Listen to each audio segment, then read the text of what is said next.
इस पूरी प्रकृति का सबसे महत्वपूर्ण जो प्रदान है, सर्जन है, वो मनुष्य। और वो बिल्कुल उसका कोई महत्व ही नहीं रहा। तो ये जो निराशा, कुंठा, ये इसका जन्म द्वितीय विश्व युद्ध के बाद हुआ। तो एक तो ये है, और ये व्यक्तित्व को प्रधानता देता है, स्वतंत्रता को प्राधान्य, मनुष्य चुनने के लिए, अपनी इच्छा से काम करने के लिए। ये सारी जो चीज़ें हैं, आपने अल्बेर कामू की बात की। अस्तित्ववाद के केंद्र में एक अवस्तुता, हिंदी में जिसको कहते हैं, वास्तव में जिसको नथिंगनेस, ये कंसेप्ट बड़ी अच्छी तरह से समझाया उन्होंने। ये कहा कि एक नियति कैसी है आज के मनुष्य की, कि उसको सिसिफस का उन्होंने एक मिथक दिया कि एक आदमी को एक चट्टान को लाद कर ठेलते हुए पहाड़ की चोटी तक ले जाना है। वो वहाँ ले जाता है, वो फिर नीचे आ जाती है, फिर ले जाता है, जैसे उसके काम का कोई अर्थ नहीं है, निरर्थकता, जिसको एब्सर्डिटी कहते हैं। ये सारी चीज़ें इस अस्तित्ववाद से आई, और इसके कारण हिंदी साहित्य में जो नई कविता है उसमें ये चीज़ें आती हैं, अकविता में बहुत सी चीज़ें आती हैं, हमारा जो अकहानी है इनमें भी ये चीज़ें आती हैं, संबंधों में जो बिखराव हुआ, विसंगतियाँ हुई, इन सारी चीज़ों में। जिस मैंने विश्व युद्ध की बात की, उससे हमारे साहित्य को भी प्रभावित हुआ। आपको याद होगा धर्मवीर भारती का अंधा युग। इसमें पौराणिक प्रसंग जरूर है, लेकिन इसमें कहीं ना कहीं युद्ध से उभरी हुई विसंगति, जिसने महाभारत ने दो की जिंदगियों को ख़त्म कर दिया, एक अश्वत्थामा और दूसरा युयुत्सु। हम उस नाटक के कुछ दृश्य और डॉक्टर राम स्वरूप चतुर्वेदी और नामवर सिंह की टिप्पणी के साथ कुछ अंश देखेंगे और उस पर फिर बात करेंगे। तो आप देखिए उस अंधा युग के कुछ दृश्य। ये अंधा युग। तीसरी तरफ माँ सबके ध्यान रखना, लेकिन समानता ये कि मनुष्य जो बनेगा। हाँ, देखिए वो उस दृश्य को दिखाना चाहेंगे हम। के उत्तरार्ध का एक सामान्य मनुष्य हूँ। क्या मैं सिर्फ घास फूस हूँ जो झोंक दिया जाएगा भविष्य की भट्टी में? कोई पार्टी, कोई आइडियोलॉजी या सिद्धांत उस पीड़ा में सहारा नहीं देता जो आप अकेले अपनी अंतरात्मा के समक्ष भोग रहे होते हैं। सुनो दुर्योधन, सुनो द्रोण, सुनो, मैं ये तुम्हारा अश्वत्थामा, कायर अश्वत्थामा शेष हूं अभी तक। जैसे रोगी मुर्दे के मुख में शेष रहता है गंदा कप, बासी थूक, शेष हूं अभी तक। क्यों?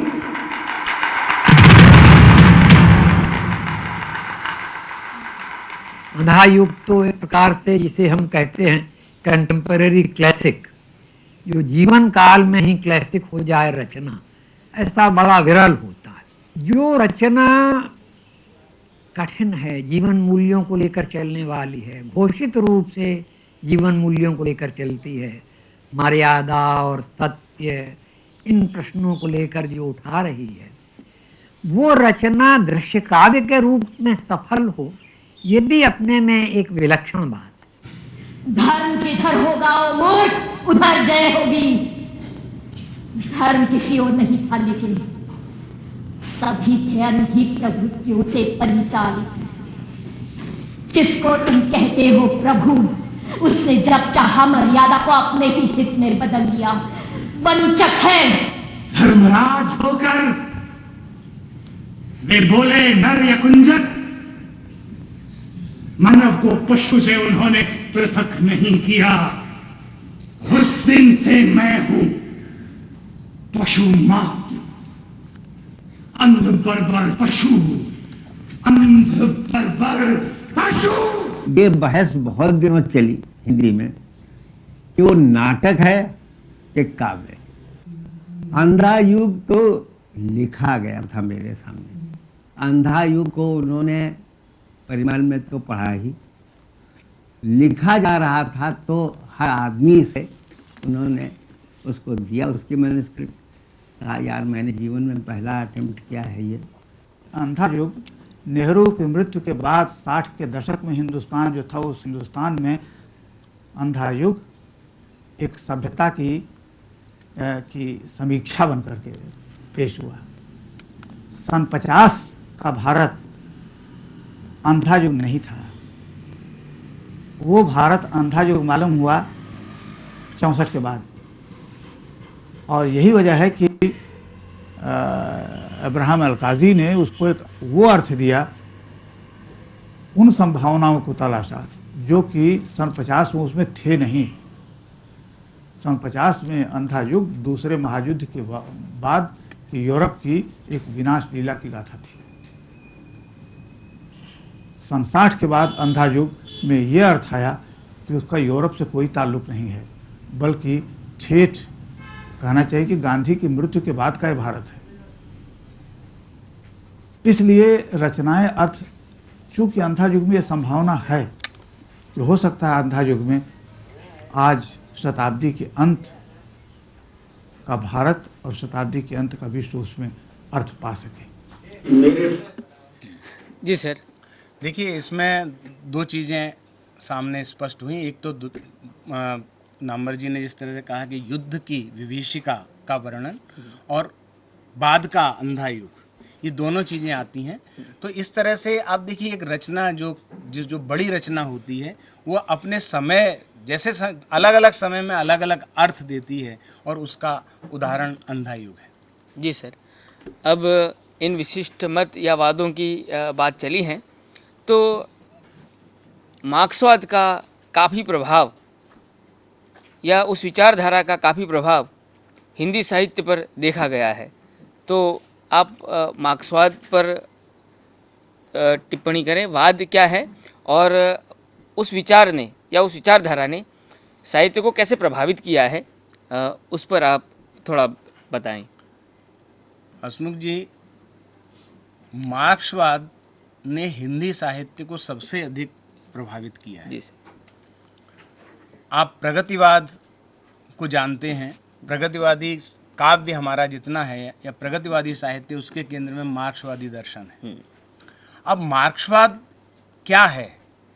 सबसे पहली बात ये है, उसके बारे में कई गलत अवधारणाएं भी हैं।